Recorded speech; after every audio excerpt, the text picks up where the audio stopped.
Bonjour à tous, et aujourd'hui nous allons parler d'indicateurs. Psst, vas-y, Quoi, qu'est-ce que tu veux? je sais qui a fait le coup de la pharmacie en centre-ville. Vas-y, me regarde pas comme ça, je suis pas une poucave moi, je suis un indicateur. Aujourd'hui nous allons parler d'indicateurs statistiques.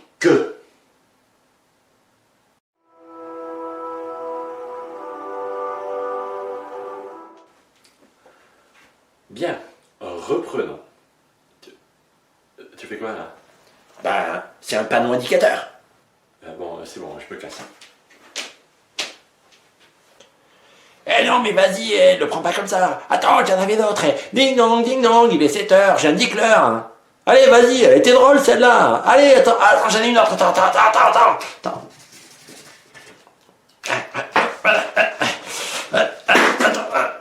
Attends, reviens, j'ai une chute. Reviens. Non mais tu vas voir, je vais indiquer un rond-point, où est-ce qu'elle est ta tête?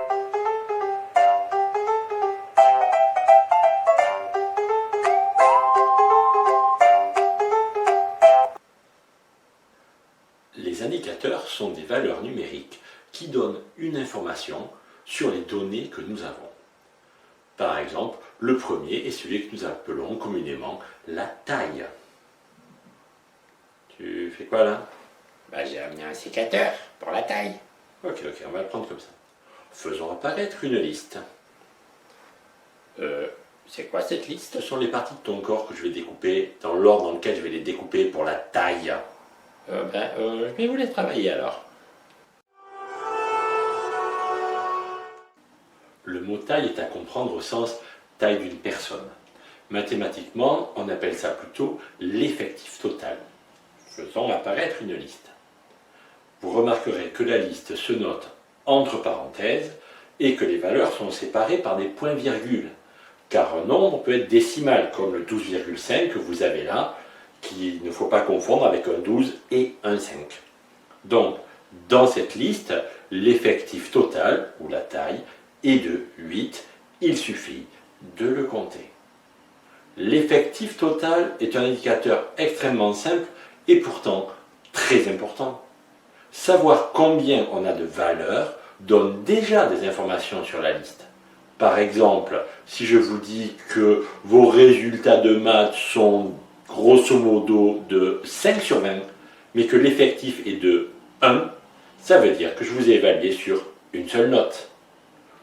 A contrario, si je vous dis que nous avons fait 142 devoirs pendant le trimestre, c'est important parce que ça dépasse le nombre d'heures de cours.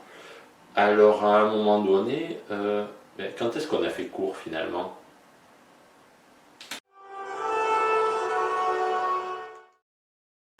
On parle de sous-effectif quand on cherche l'effectif d'une partie de la liste. Par exemple, si je fais revenir la liste de tout à l'heure, je pourrais regarder le sous-effectif de notes au-dessus de la moyenne. Elles sont de 6. Le sous-effectif est moins parlant que la fréquence. La fréquence, ça se donne sous forme de fraction ou de pourcentage. Ça compare le sous-effectif à l'effectif total. Dans l'exemple de tout à l'heure, la fréquence est donc de 6 sur 8, à savoir 75%. 6 personnes ont eu au-dessus de la moyenne. C'est une information moins intéressante que 75% de la classe a eu au-dessus de la moyenne.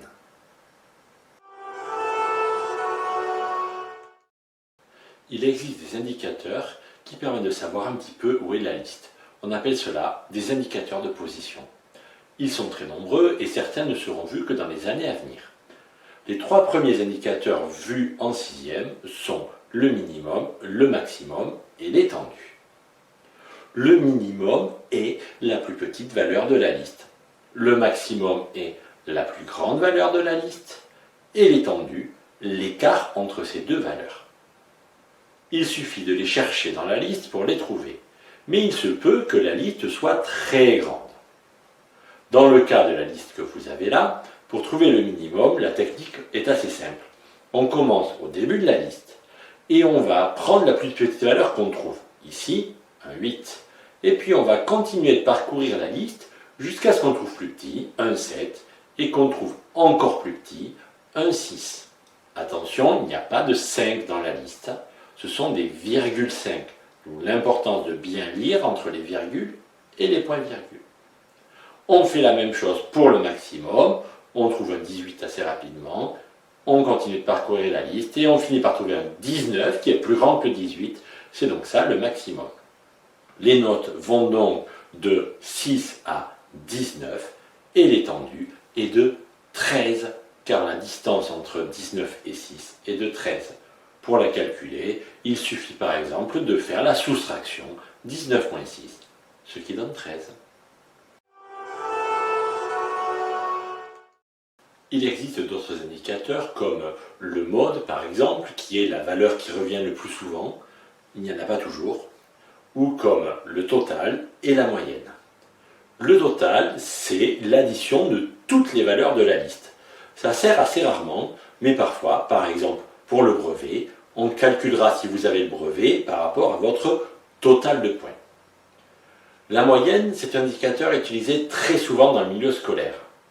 Il y a le même rapport entre le total et la moyenne qu'entre un sous-effectif et une fréquence, à savoir que la moyenne, c'est le total rapporté à la taille, donc donné par la formule qui apparaît à l'écran, moyenne égale total divisé par taille.